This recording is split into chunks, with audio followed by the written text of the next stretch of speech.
Hey Chef, welcome back to the Industry Standard, where it's our mission to teach tactics and strategies to aspiring chefs. Hope you enjoy the podcast. You can find us on Substack. You can find us on our super fancy website, the-industrystandard.com. Stay humble, stay hungry. This is the story of Mario's Pizzeria. It's an accounting story. I realize there aren't too many of those, and I think I understand the reasons why, but this is about the cigar box method of accounting.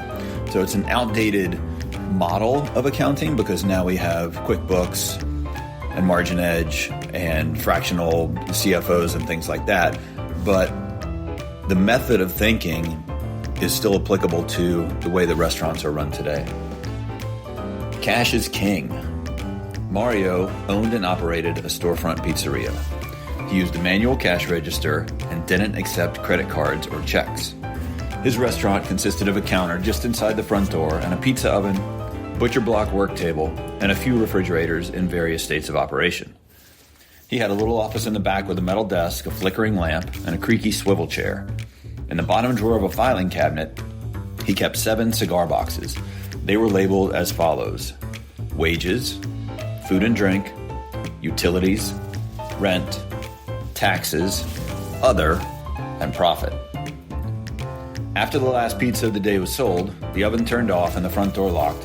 Mario gathered the money from the register, returned the $100 in small bills he kept in there every day for change, and distributed the cash from the day's sales among the cigar boxes as follows. 1/3 of the cash went into the wages box. Another third went to food and drink.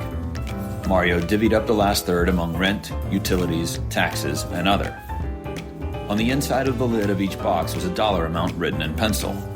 This amount was Mario's monthly expected total. When every box was filled to the dollar amount written on the inside lid, Mario began putting money in the box labeled profit. This might happen on the 29th or 30th or 31st day of the month. Some months, the first 6 boxes didn't fill up, and the profit box stayed empty. In today's world, credit cards, ACH payments, third-party AP, which stands for accounts payable, and multiple other technologies have rendered the cigar box method of accounting obsolete, if not downright apocryphal. But the cigar box mentality can still be useful for you, especially if you are new to bookkeeping or business finance in general. Cash is king.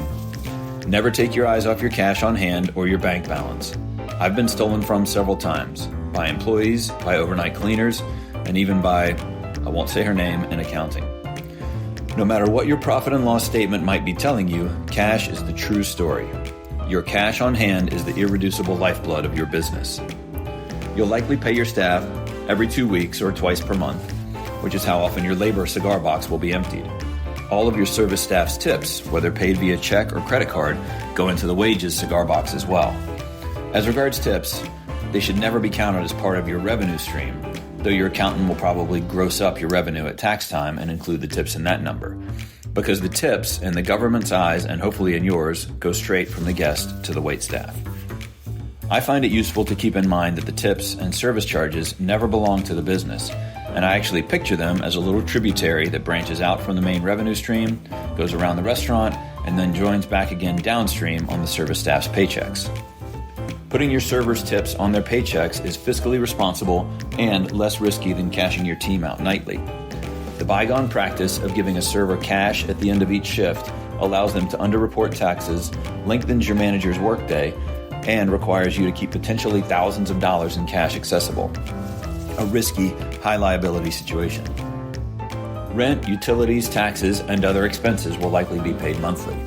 These fixed costs are more predictable and static than labor and cost of goods sold, which should fluctuate and track business levels. When things slow down, you can't really save on fixed costs because you still have to pay the rent, keep the building, and keep the lights on. And just to touch on the notion of profit. Let's say Mario sells, on average, $1,000 worth of pizza every day of the month. In June, or any month with 30 days, if he fills up his cigar boxes at the end of business on the 27th, what's his profit margin? Yes, there will be math, including word problems like this on the industry standard.